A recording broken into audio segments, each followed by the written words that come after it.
മൈലാഞ്ചി കൈകാലുകളിൽ അണിയുന്നത് നമ്മുടെ ആചാരങ്ങളുടെയും അനുഷ്ഠാനങ്ങളുടെയും ആഘോഷങ്ങളുടെയും ഭാഗമായിട്ടുള്ളതാണ്. സ്ത്രീകളാണ് മൈലാഞ്ചി അണിയാറുള്ളത്. ഇതുപോലെ തന്നെ കർക്കിടക മാസത്തിൽ പല ചിട്ടകൾക്കൊപ്പം കൈയിലും കാലുകളിലും മൈലാഞ്ചി അണിയുന്നതും പതിവാണ്. പ്രത്യേകിച്ചും കൈകാലുകളുടെ വിരലുകളിൽ നഖങ്ങൾ മുതൽ മുടി വരെ മൈലാഞ്ചി ഇടാറുണ്ട്. ഇത് കർക്കിടക മാസത്തെ അനുഷ്ഠാനം മാത്രമല്ല, ആരോഗ്യകരം കൂടിയാണ്. കർക്കിടകത്തിൽ കയ്യിൽ മൈലാഞ്ചി അണിയുന്നത് പല രോഗങ്ങളെയും തടയും. കൈയിലെയും കാലിലെയും നാഡികളെ സ്വാധീനിക്കാൻ മൈലാഞ്ചി ഇടുമ്പോൾ സാധിക്കും. വാദം പോലുള്ള രോഗങ്ങളും സന്ധിവേദനകളും എല്ലാം മഴ തിമിർത്തു പെയ്യുന്ന കർക്കിടകത്തിൽ സാധാരണയാണ്.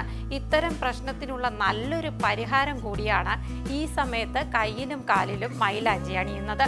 എപ്പോഴും നനവ് തട്ടുന്നത് കൊണ്ട് തന്നെ നഖങ്ങളിലും ചിലപ്പോൾ ചർമ്മത്തിലുമെല്ലാം ഫംഗൽ ബാധകൾക്ക് സാധ്യതയുള്ള സമയം കൂടിയാണ് മഴക്കാലം കൂടിയായ കർക്കിടക മാസം. ഇത് തടയാൻ ശേഷിയുള്ള ഒന്നാണ് മൈലാഞ്ചി. ഇത് ആൻറ്റി ബാക്ടീരിയൽ ഫംഗൽ ഗുണങ്ങളുള്ള ഒന്നാണ്. കൈകാലുകളിലെ ഫംഗൽ ബാധ അകറ്റാൻ ഇത് സഹായിക്കും. കുഴിനഖം പോലുള്ള പ്രശ്നങ്ങൾ മഴക്കാലത്ത് സാധാരണമാണ്. ഇതിനുള്ള പരിഹാരം കൂടിയാണ് മൈലാഞ്ചി അണിയുന്നത്. വൈറൽ രോഗങ്ങളും കർക്കിടകത്തിൽ പതിവാണ്. ഇതിനുള്ള നല്ലൊരു പരിഹാരം കൂടിയാണ് മൈലാഞ്ചിയിടൽ. ഇതിന് ആൻറ്റിസെപ്റ്റിക് ഗുണങ്ങൾ ഏറെയുണ്ട്. മുറിവുകൾ ഉണക്കാനും മൈലാഞ്ചി ഏറെ ഗുണം ചെയ്യും. വളം കടി, കുഴിനഖം പോലുള്ള പല പ്രശ്നങ്ങളും മഴക്കാലത്ത് പതിവാണ്. ഇതിനെല്ലാമുള്ള സ്വാഭാവിക വൈദ്യം കൂടിയാണ് മൈലാഞ്ചി അണിയുന്നത്. മൈലാഞ്ചി കർക്കിടകത്തിലും അല്ലാതെയും ഇടുന്നതിന് സ്ട്രെസ് കുറയ്ക്കുക എന്ന ഗുണം കൂടിയുണ്ട്. തലവേദന കുറയ്ക്കാനും ഇത് വളരെ നല്ലതാണ്.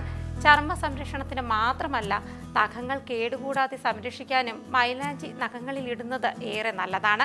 ശരീരത്തിന് സ്വാഭാവികമായി തണുപ്പ് നൽകുന്ന ഒന്നുകൂടിയാണ് മൈലാഞ്ചി. ഇത് തലയിൽ പുരട്ടുന്നതും ഇതുപോലെ കൈകാലുകളിൽ പുരട്ടുന്നതും ഗുണകരമാണ്. ഗുണങ്ങൾ ലഭിക്കാൻ നല്ല ശുദ്ധമായ മൈലാഞ്ചി വേണമെന്നതാണ് ഏറ്റവും പ്രധാനം. മൈലാഞ്ചിയില വീട്ടിൽ തന്നെ തയ്യാറാക്കി ഉപയോഗിക്കുന്നതാണ് നല്ലത്.